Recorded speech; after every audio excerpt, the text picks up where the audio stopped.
ഒരു ഇൻസിഡന്റ് ഒരാൾ കണ്ടു എന്ന് പറഞ്ഞു, പക്ഷെ അത് കണ്ടില്ല എന്ന് എല്ലാവരും ഒന്നിച്ച് പറയുന്നു. അതിനുശേഷം ഈ ഇൻസിഡന്റ് പലരും കാണുന്നു.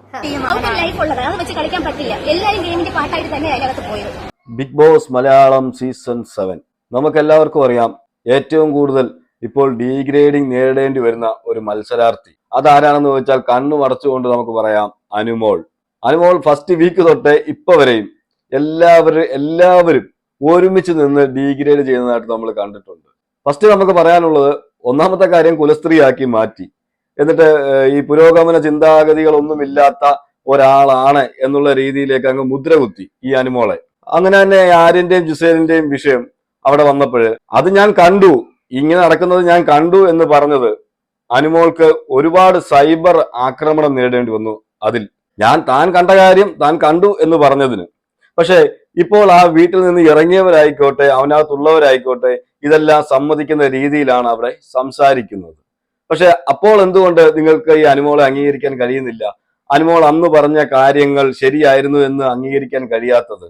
അപ്പോൾ അതിനകത്ത് ശരിക്കും അനുമോൾ ഒരു ഡീഗ്രേഡിങ് ചെയ്യാൻ വേണ്ടി ഒരു ടാർഗറ്റ് ആണ്, പലരുടെയും ടാർഗറ്റ് ആണ്. അത് ശ്രദ്ധിക്കാൻ കാര്യം നമ്മൾ ശ്രദ്ധിച്ചാണ്, എവിക്റ്റ് ആയിട്ട് വെളിയിലേക്ക് വരുന്ന കണ്ടസ്റ്റൻസ്, ഈ കണ്ടസ്റ്റൻസിനെ ഇന്റർവ്യൂ ചെയ്യാൻ വേണ്ടി കുറെ മാധ്യമങ്ങൾ അവിടെ ഉണ്ടാവും, കുറെ പേരുണ്ടാവും, കുറെ ആൾക്കാരുണ്ടാവും. നിങ്ങൾ ആ ഫസ്റ്റ് എവിക്റ്റ് ആയത് ആൾക്കാർ മുതൽ ഇപ്പോൾ എവിക്റ്റ് ആയ ആൾക്കാരോട് വരെ അവർ ചോദിക്കുന്ന ഒരേ ഒരു ചോദ്യമാണ്.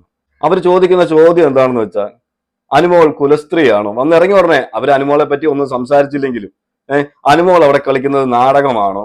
അനുമോള് അവിടെ കണ്ടു എന്ന് പറയുന്ന കാര്യങ്ങളെല്ലാം കള്ളത്തരമാണോ? അനുമോൾ അവിടെ ഫേക്ക് ആയിട്ടാണോ നിൽക്കുന്നത്? എന്ന് വെച്ചാൽ അനുമോളുടെ വിഷയങ്ങൾ ഇട്ട് കൊടുക്കുകയാണ്. എന്ന് വെച്ചാൽ അവരുടെ വായിൽ നിന്നും എന്തെങ്കിലുമൊക്കെ വീഴണമല്ലോ, അതിനു വേണ്ടിയിട്ട് ഫുൾ ഡീഗ്രേഡിങ്, മൊത്തത്തിൽ ഡീഗ്രേഡ് ചെയ്യാൻ വെളിയിലും അകത്തും എല്ലാം കളികൾ നടക്കുന്ന ഒരൊറ്റ മത്സരാർത്ഥിയേ ഉള്ളൂ, അത് അനുമോളെയാണ്.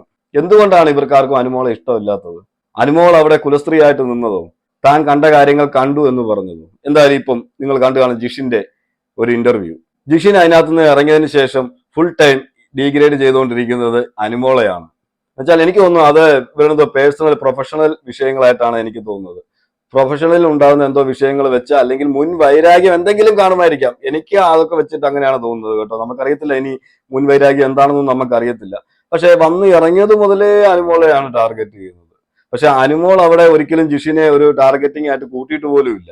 എന്നുവെച്ചാൽ ആ ജിഷിനുമായിട്ട് ചെറിയ ചെറിയ അസ്വാരസ്യങ്ങൾ അവിടെ സംസാരത്തിൽ ഉണ്ടായിരുന്നു എന്നുകൊണ്ട് പറഞ്ഞാലും അനുമോൾ അവിടെ സ്നേഹത്തോടെ തന്നെയാണ് ജിഷിനോട് പെരുമാറിയിരുന്നത്. ജിഷിനാണ് ബാക്കിയുള്ളവരോടൊക്കെ പോയി ചൊറിഞ്ഞുകൊണ്ടിരുന്നതും അനുമോൾക്കെതിരെ ഗെയിം കളിച്ചുകൊണ്ടിരുന്നതും എല്ലാം. ഗെയിമാണ്, ആർക്ക് വേണമെങ്കിലും ആർക്കെതിരെയും കളിക്കാം, ഒന്നും പറയുന്നില്ല. പക്ഷെ വെളിയിൽ വന്നിട്ട് ഒരു കണ്ടസ്റ്റന്റിനെ മാത്രം ടാർഗറ്റ് ചെയ്ത് സംസാരിക്കുമ്പോൾ, അതുപോലെ തന്നെയാണ് ഷാനവാസിനെയും, ഇങ്ങനെയുള്ള ഒന്ന് രണ്ട് കണ്ടസ്റ്റൻസിനെ മാത്രം ടാർഗറ്റ് ചെയ്ത് സംസാരിക്കുമ്പോൾ അതിൽ എന്തൊക്കെയോ ഗൂഢതന്ത്രങ്ങൾ അല്ലെങ്കിൽ ഗൂഢ ലക്ഷ്യങ്ങൾ ഉള്ളതായിട്ട് നമുക്ക് തോന്നും. ഈ ജിഷിൻ, ഞാൻ പറയട്ടെ, ജിഷിൻ അബിയെ കണ്ടുപിടിക്കണം. എന്തായാലും അബി ഇനിയിപ്പോ എന്ത് പറയും നമുക്കറിയത്തില്ല. വെളിയിൽ വന്നു കഴിയുമ്പോഴാണ് ഇവരുടെ എല്ലാം സ്വഭാവം മാറുന്നത്. ഏഷ്യാനെറ്റിന് കൊടുത്ത ഒരു ഇന്റർവ്യൂവിൽ എന്തായാലും എല്ലാവരും എവിക്റ്റ് ആയി കഴിയുമ്പോൾ അവിടെ ഏഷ്യാനെറ്റ് വക ഒരു ഇന്റർവ്യൂ നടക്കാറുണ്ട്. അതില് അബി ഒരു കാര്യം പറയുന്നുണ്ട്, നിങ്ങൾക്ക് ശ്രദ്ധിച്ച് കേട്ടാൽ അത് മനസ്സിലാവും. അനുമോള് കണ്ട കാര്യങ്ങൾ അവിടെ പലരും കണ്ടു, അതിനുശേഷം എന്തുകൊണ്ട് അവർ പ്രതികരിക്കുന്നില്ല, പേടിച്ചിട്ടാണോ എന്ന് അവിടെ അബി ചോദിക്കുന്നുണ്ട്. അപ്പം അബിയും ഇത് കണ്ടിട്ടുണ്ട്. ഇത് തന്നെയാണ് പ്രവീൺ ഇറങ്ങി വന്നപ്പം പ്രവീണും പറഞ്ഞത്. ആദ്യത്തെ ഇന്റർവ്യൂ നിങ്ങൾ കണ്ടു കാണും, എയർപോർട്ടിൽ നിന്ന് ഇറങ്ങി വന്നിട്ടുള്ള ആദ്യത്തെ ഇന്റർവ്യൂവിലും ആദ്യം മാധ്യമപ്രവർത്തകർ ചോദിക്കുമ്പോഴും പറയുന്നത് എന്താണ്, ഈ പറയുന്ന പല കാര്യങ്ങളുണ്ട്, ആര്യനെയും ജിസേലിനെയും പറ്റിയും പല കാര്യങ്ങളുണ്ട്, അനുമോള് പറഞ്ഞത് ശരിയാണ് എന്ന രീതിയിലായിരുന്നു അവിടെ എയർപോർട്ടിൽ വന്ന് സമയത്തെല്ലാം സംസാരിച്ചത്. പക്ഷെ എയർപോർട്ടിൽ നിന്ന് വീട്ടിലോട്ട് പോയി മുഖം കഴുകിയിട്ട് എഴുന്നേറ്റപ്പോഴത്തേക്ക് ഞാനെന്ന് പറഞ്ഞില്ലേ രാമനാരായണ, ഞാൻ അങ്ങനൊന്നും അല്ല ഉദ്ദേശിച്ചത്, ഞാൻ വേറെ രീതിയിലായിരുന്നു പറഞ്ഞിട്ട്. നമ്മളെല്ലാം അരിയാഹാരം അല്ലേ കഴിക്കുന്നത്, അപ്പോഴും നമ്മൾ പറഞ്ഞായിരുന്നു മലക്കം മറിഞ്ഞതാണ് എന്നുള്ളത്. അരിയാഹാരം കഴിക്കുന്ന എല്ലാവർക്കും മനസ്സിലായിട്ടുണ്ട് മലക്കം മറിഞ്ഞതാണെന്നുള്ളത്. അതോടുകൂടി പ്രവീണിന്റെ ചീട്ട് കയറി. എന്നുവെച്ചാൽ വിശ്വസിക്കാൻ പറ്റത്തില്ല. എന്തുകൊണ്ട് വിശ്വസിക്കാൻ പറ്റുന്നില്ല ഇവരെ ഒന്നും? ഇവര് പറയേണ്ട കാര്യങ്ങൾ പറയുന്നില്ല. ഇവർ പറയാമെന്ന് പറയും, തിരിച്ച് വീട്ടിൽ പോയിട്ട് മുഖം കഴുകിയിട്ട്, ഞാൻ ഈ പറയുന്ന പോലെ മുഖം കഴുകിയിട്ട് എഴുന്നേക്കുമ്പോൾ ഒരു ഫോൺ കോൾ വരും. എവിടുന്നാണെന്നൊക്കെ നിങ്ങൾക്ക് അറിയാതിരിക്കാം. മിണ്ടി പോയാൽ നിന്റെയൊക്കെ ചീട്ട് ഞങ്ങൾ ഹീറോ എന്ന് പറയും. അപ്പോഴത്തേക്ക് അത് അവിടെ കഴിഞ്ഞു. ഈ പറഞ്ഞ അവിടെ എല്ലാം നടക്കുന്നത് ക്ലിയർ ആണ്, അവരെല്ലാം ഓക്കെയാണ്, അനുമോള് മാത്രമാണ് പ്രശ്നക്കാരി. അപ്പം അകത്തുനിന്നും പുറത്തു നിന്നും എല്ലാ സൈഡിൽ നിന്നും ആക്രമണം നേരിടുന്ന ഒരു മത്സരാർത്ഥി ഈ പറയുന്ന അനുമോളായിട്ടാണ് എനിക്ക് തോന്നിയിട്ടുള്ളത്. മറ്റൊരു കാര്യം പറയാനുള്ളത്, ഇപ്പം എല്ലാവർക്കും ആർമി ഉണ്ട്, ആർമി പേജുകളുണ്ട്, വാട്സപ്പ് ഗ്രൂപ്പുകളുണ്ട്. അതെല്ലാം ഈ പറയുന്നത് പോലെ PR വർക്കേഴ്സ് എന്ന് വേണമെങ്കിലും പറയാം. അതിന് നമ്മൾ PR വർക്കേഴ്സ് എന്ന് പറഞ്ഞാൽ അതൊന്നും എഫക്ട് ചെയ്യാനൊന്നും പോകുന്നില്ല. അത് അവർക്ക് ഇഷ്ടപ്പെടുന്ന ആൾക്കാരെ അവരെല്ലാ സീസണിലും ഉള്ളതാണ്. ഓരോ വാട്സപ്പ് ഗ്രൂപ്പ് മിക്ക കണ്ടസ്റ്റൻസിനും ഉണ്ടാവും. പക്ഷേ ഈ വാട്സപ്പ് ഗ്രൂപ്പുകൾ മറ്റുള്ള രീതിയിലേക്ക് ഉപയോഗിക്കുന്നവരുണ്ട്. എന്താ വെച്ചാൽ ഞാൻ നേരത്തെ തന്നെ എന്റെ വീഡിയോയിൽ പറഞ്ഞിട്ടുണ്ട്, വോട്ട് മറിക്കുന്ന കാര്യങ്ങൾ. വോട്ട് മറിക്കത്തില്ല എന്ന് എല്ലാവരും പറയുമെങ്കിലും കൃത്യമായിട്ട് വോട്ട് മറിയലൊക്കെ നടക്കും. അത് എല്ലാവരും ചെയ്യും, ഒരാളൊന്നുമല്ല, എല്ലാ ആർമിക്കാരും ചെയ്യുന്ന കാര്യമാണ്. അല്ലാതെ ഒരാൾ മാത്രം പുണ്യാളനും ബാക്കിയുള്ളവരെല്ലാം മോശക്കാരും എന്നുള്ളൊരു ഇതൊന്നും നമുക്ക് പറയാൻ പറ്റത്തില്ല.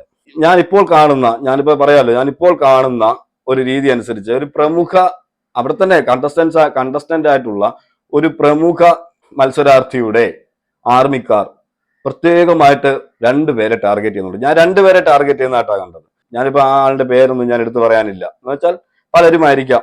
ആ 2 പേരാരെന്ന് വെച്ചാൽ ഒന്ന് ഷാനവാസിനെയും ഒന്ന് അനുമോളെയും ഞാൻ കണ്ടത്. അത് ഏറ്റുപിടിക്കാൻ കുറച്ചു പേര്. എന്ന് വെച്ചാൽ അനുമോൾ കുലസ്ത്രീയാണല്ലോ. അബി വന്നിട്ട് പറഞ്ഞ കാര്യങ്ങൾ നമുക്കൊന്ന് കേൾക്കാം. അയ്യോ, എന്താണ് ഞാൻ ചോദിക്കുന്നു വിചാരിച്ച കാര്യം ചോദിക്കാത്തത്? ചോദിക്കുമെന്ന് വിചാരിച്ച കാര്യം ചോദിക്കുന്നില്ല, ഉത്തരം ഒരു ഇൻസിഡന്റ്. അത് ഞാൻ ഇങ്ങനെ ഒഴുക്ക മട്ടിലങ്ങ് പറഞ്ഞു പോകും.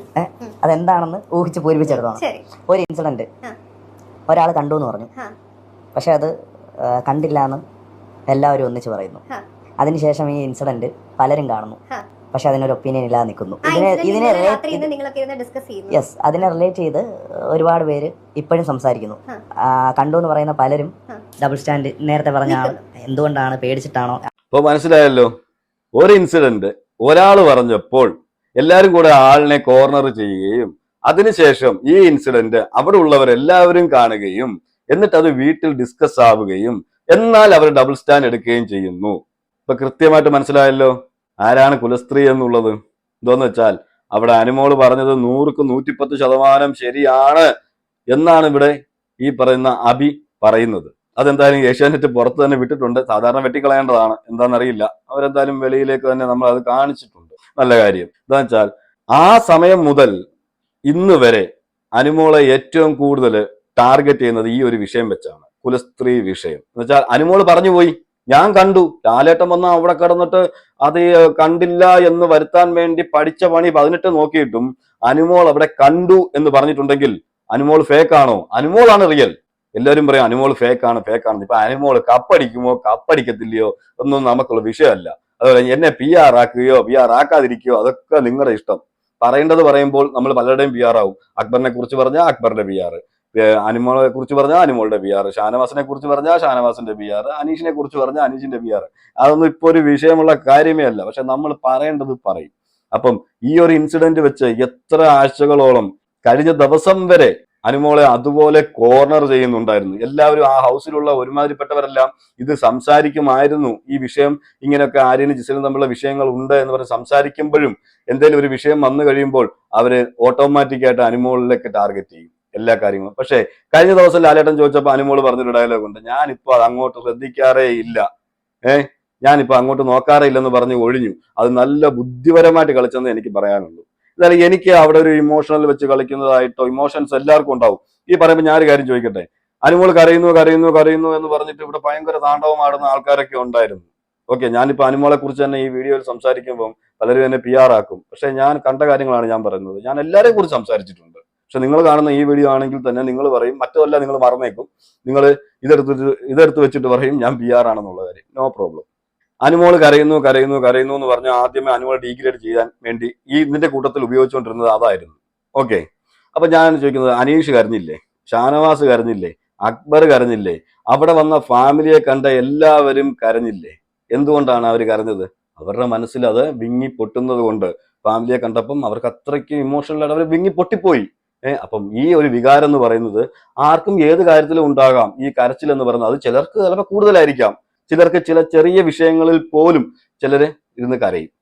അത് നമ്മൾ കാണുമ്പോഴത്തേക്ക് നമ്മൾ ബിഗ് ബോസ് ഹൗസിലായതുകൊണ്ട് നമ്മൾ പറയും ഡ്രാമയാണെന്ന്. ഈ പറയുന്ന അനീഷ് ഫാമിലിയെ കാണാൻ പറ്റത്തില്ലെന്ന് പറഞ്ഞിട്ട് അവിടെ എന്തെല്ലാം കരച്ചിലാണ് നടത്തിയത്, അത് നമുക്ക് ഡ്രാമയായിട്ട് പറയാൻ പറ്റത്തില്ല. കാരണം നമുക്ക് തീർച്ചയായിട്ടും അത് അനീഷിന്റെ ഒരു ഡ്രാമയായിരുന്നു, അല്ലെങ്കിൽ അനീഷിന്റെ ഫാമിലി ഒരിക്കലും അങ്ങനെ കാണിക്കാതിരിക്കത്തില്ല. അത് ബിഗ് ബോസ് കളിച്ചൊരു ഗെയിമാണെന്ന് അനീഷിനും അറിയാം. ഇത്രയും ഗെയിം കളിക്കുന്ന ഒരാൾക്ക് ഇതൊരു ഗെയിമായിട്ട് അറിയാൻ പറ്റില്ല, ഇതൊരു ഗെയിം ആയിരുന്നു എന്നുള്ളത്.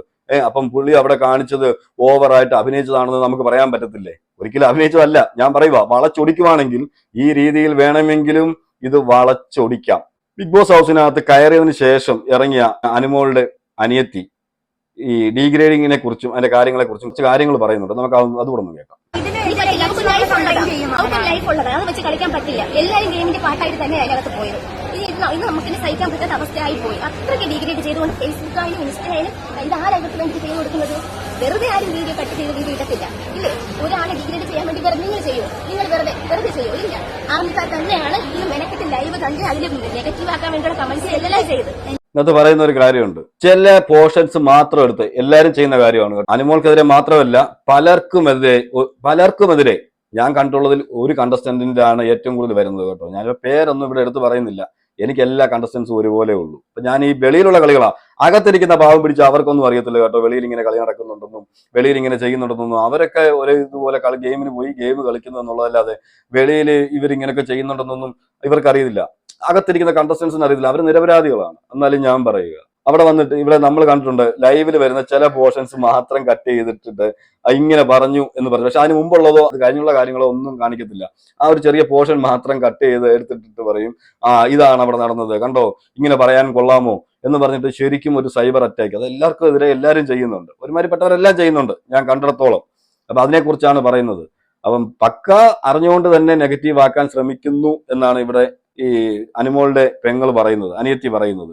എനിക്കെന്തോ അത് ആദ്യത്തെ ദിവസം മുതൽ നമ്മൾ നോക്കിയാൽ മതി, ഈ ഗെയിം തുടങ്ങിയ ആ ആഴ്ച മുതൽ ഇന്ന് വരെ അനുമോളെയാണ് എല്ലാവരും ടാർഗറ്റ് ചെയ്യുന്നത്. എനിക്കതിന്റെ കാരണം മനസ്സിലാകുന്നില്ല.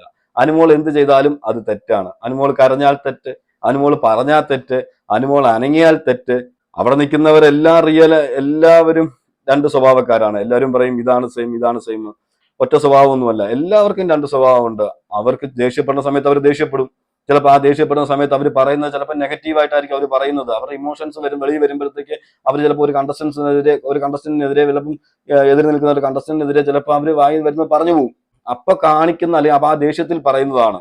അതെല്ലാരും പറഞ്ഞിട്ടുണ്ട് അവിടെ, എല്ലാം A to Z കണ്ടസ്റ്റന്റും പറഞ്ഞിട്ടുണ്ട്. പക്ഷേ ചിലരുടെ മാത്രം എടുത്തു വെച്ച് ഇങ്ങനെ പറഞ്ഞത് ശരിയായില്ല, അങ്ങനെ ചെയ്തു എന്ന് പറഞ്ഞിട്ടുണ്ട്. പക്ഷെ ഈ ചെയ്യുന്ന ആൾക്കാർ പറയുന്നത് എന്തുകൊണ്ട് വെളിയിൽ വരുന്നില്ല എന്നാണ് ഈ ചോദിക്കുന്നത്. ആ ചെയ്യുന്ന ആൾക്കാർ അവിടെ കാണിക്കുന്നതെല്ലാം ശരിയാണോ? ഒരിക്കലും അല്ല. അപ്പം എല്ലാ കണ്ടസ്റ്റൻസിനും ഈ പറയുന്ന പോലെ വെളിയിൽ PR എന്ന് ഞാൻ പറയത്തില്ല, അവരെ ഇഷ്ടപ്പെടുന്നവർ അല്ലെങ്കിൽ അവരുടെ ചേട്ടന്മാരായിരിക്കാം, അനിയന്മാരായിരിക്കാം, ഈ പറഞ്ഞ പോലെ അനുമോളുടെ പെങ്ങളായിരിക്കാം, ഇവർക്കെല്ലാം വാട്സപ്പ് ഗ്രൂപ്പുകളുണ്ട്. എല്ലാവർക്കും വാട്സപ്പ് ഗ്രൂപ്പുകളുണ്ട്. ആ ഗ്രൂപ്പുകളിൽ നിന്നാണ് ഇതെല്ലാം ഔട്ട് ആവുന്നത്. പക്ഷെ ഇവരൊക്കെ നിരപരാധികളായിരിക്കാം. എന്നുവെച്ചാൽ അവിടെ ഈ പറയുന്ന കണ്ടസ്റ്റൻസിനെ ഇഷ്ടപ്പെടുന്ന കുറെ പേരുണ്ട്, അന്ധമായി ഇഷ്ടപ്പെടുന്നവർ. അവർ ചെയ്യുന്ന പണിയായി കൂടെ. അതുപോലെ കുറെ ഫാൻസ് ഗ്രൂപ്പുകൾ ഉണ്ടാകും. ഇൻസ്റ്റാഗ്രാമും ഫേസ്ബുക്കിനെ അപേക്ഷിച്ച് ഈ ഒരു 3 മാസം കൊണ്ട് ഒരു പേജിനെ പെട്ടെന്ന് ഒരു മോണിറ്റൈസിലേക്ക് കൊണ്ടുവരാൻ പറ്റും, ഒന്ന് ആക്റ്റീവാക്കി എടുക്കാൻ പറ്റും. അതിനുവേണ്ടി കുറെ പേര് ചെയ്യുന്നവരുണ്ട്. ഏറ്റവും അവിടെ ബിഗ് ബോസ് ഹൗസിനകത്ത് ആർക്കാണോ ഏറ്റവും കൂടുതൽ സപ്പോർട്ട് ഉള്ളത് അവരുടെ ഒരു ഫാൻ പേജ് അങ്ങ് തുടങ്ങും. ഫാൻ പേജ് തുടങ്ങിയിട്ട് അവരെ സപ്പോർട്ട് ചെയ്ത് അവർ വീഡിയോ ഇടുന്നതുകൊണ്ടുള്ള കാര്യം എന്താണെന്ന് വെച്ചാൽ അവർ വീഡിയോ ഇട്ട് കഴിഞ്ഞാൽ ഈ 3 മാസം കൊണ്ട് ഇത് ചാനൽ അങ്ങ് റീച്ച് ആയി കഴിയുമ്പോൾ എന്ത് ചെയ്യും, ഇവർ ബിഗ് ബോസ് കഴിഞ്ഞ് കുറച്ച് കഴിയുമ്പോൾ ഇവർ ഇതിന്റെ പേരങ്ങ് മാറ്റും. എന്നിട്ട് അതിനകത്ത് കുറെ ഫോളോവേഴ്സ് ഒക്കെ ഉണ്ടാവും, അപ്പം ബാക്കിയുള്ള വീഡിയോസ് ഒക്കെ ഡൗൺ ചെയ്യുന്ന വെച്ചാൽ ഡിലീറ്റ് ചെയ്യും. കൂടുതലും ഡിലീറ്റ് ചെയ്യാറാണ് പതിവ്. അങ്ങനെ ആ പേജ് വിൽക്കുന്നവരുണ്ട്. അതുപോലെ അതിനകത്ത് വേറെ കണ്ടന്റുകൾ ഇട്ട് മുന്നോട്ട് പോകുന്നവരുണ്ട്. ഇതൊക്കെയാണ് നടക്കുന്നത്. പക്ഷെ ഇതൊന്നും ഈ പറയുന്ന ഇവരുടെ ഫാമിലിക്കോ ഈ പറഞ്ഞ കണ്ടസ്റ്റൻസിന്റെ ഫാമിലിക്കോ അല്ലെങ്കിൽ അവരുടെ വാട്സപ്പ് ഗ്രൂപ്പിൽ ഉള്ള മെയിൻ അഡ്മിന്മാർക്കോ ഒന്നും അറിയത്തില്ലായിരിക്കാം. അവരായിരിക്കില്ല ഇത് ചെയ്യുന്നത്. പക്ഷെ ഇതിനകത്ത് വന്നു കയറുന്ന കുറെ പേരുണ്ട്, അവരും ചെയ്യുന്നതായിരിക്കാം. ഞാൻ പറയുകയാണ്, എങ്ങനെയാണെങ്കിലും ഞാൻ ടോട്ടൽ പറഞ്ഞു വന്നത്, ഇവിടെ ഡീഗ്രേഡ് ചെയ്യാൻ എല്ലാവരും മുന്നിട്ടിറങ്ങുന്നത് ഒരു കണ്ടസ്റ്റന്റിനെയാണ്. നിങ്ങൾ നോക്കിയാൽ മതി, ആരുടെ ഫാൻ പേജ് എടുത്ത് നോക്കിയാലും ആരുടെ വാട്സപ്പ് ഗ്രൂപ്പിൽ കയറിയാലും അവിടെ അനുമോളെയാണ് എല്ലാവരും ഡീഗ്രേഡ് ചെയ്യുന്നത്. അതിനെതിരെയാണ് ഇപ്പോൾ അവർ അനിയത്തി പ്രതികരിച്ചിരിക്കുന്നത്. തീർച്ചയായിട്ടും അവർ പറയുന്നതിൽ കാര്യമുണ്ട്. ഞാൻ കേട്ടിടത്തോളം, എന്തിനാണ് നിങ്ങൾ ഒരാളെ മാത്രം ഇങ്ങനെ ടാർഗറ്റ് ചെയ്യുന്നത്? കുറച്ച് സപ്പോർട്ട് വെളിയിലുണ്ട് എന്ന് കരുതി. ഇപ്പൊ അനുമോൾക്ക് കുറെ സപ്പോർട്ടുണ്ട്, എങ്ങനെയെങ്കിലും ആ സപ്പോർട്ടിനെ നെഗറ്റീവ് ആക്കണം എന്ന് കരുതിയിട്ടാണ് ഇവരെല്ലാം ചെയ്യുന്നതെന്ന് അവർ പറയുന്നത്. ഓക്കെ, എനിക്ക് അതിലൊരു സത്യം തോന്നി. എന്ന് വെച്ചാൽ ഏറ്റവും കൂടുതൽ ഫാൻ ബേസ് ഉള്ള ഒരാളെ ആയിരിക്കാം നെഗറ്റീവ് ആക്കുന്നത്. എന്തായാലും നമ്മൾ റിവ്യൂ ചെയ്യുന്നിടത്തോളം കാലം ബിഗ് ബോസ് ഹൗസിനകത്ത് എന്ത് നടക്കുന്നു അത് പച്ചയ്ക്ക് ഇപ്പം ആര് എന്ത് കാണിച്ചാലും ഞാൻ പറയും. എന്നുവെച്ചാൽ അനീഷ് കാണിച്ചാലും, ഷാനവാസ് കാണിച്ചാലും, അനുമോള് കാണിച്ചാലും, അക്ബർ കാണിച്ചാലും, ബിന്നി കാണിച്ചാലും, ആരവിടെ കിടന്ന് എന്തെല്ലാം കാണിച്ചെന്ന് പറഞ്ഞാലും കണ്ടത് നമ്മൾ റിവ്യൂ ചെയ്യും. അതായത് ഇപ്പൊ വ്യൂ വരുന്നുണ്ടോ, വ്യൂ വരുന്നില്ലയോ, ഇപ്പൊ വ്യൂ കിട്ടണമെങ്കിൽ ഇന്ന ആളെ കുറിച്ച് ഒരുപാട് പൊക്കി ഘോരം പറഞ്ഞാൽ വ്യൂ കിട്ടുമെന്ന് പറഞ്ഞാൽ നമുക്ക് ആ വ്യൂ വേണ്ട.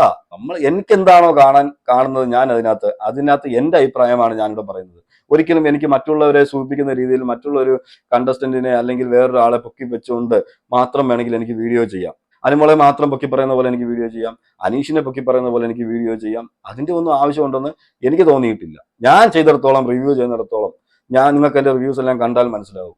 എനിക്ക് ശരി എന്ന് തോന്നുന്നതേ ഞാൻ പറഞ്ഞിട്ടുള്ളൂ. അത് എല്ലാ കണ്ടസ്റ്റന്റിനെ കുറിച്ചും ഞാൻ സംസാരിച്ചിട്ടുമുണ്ട്.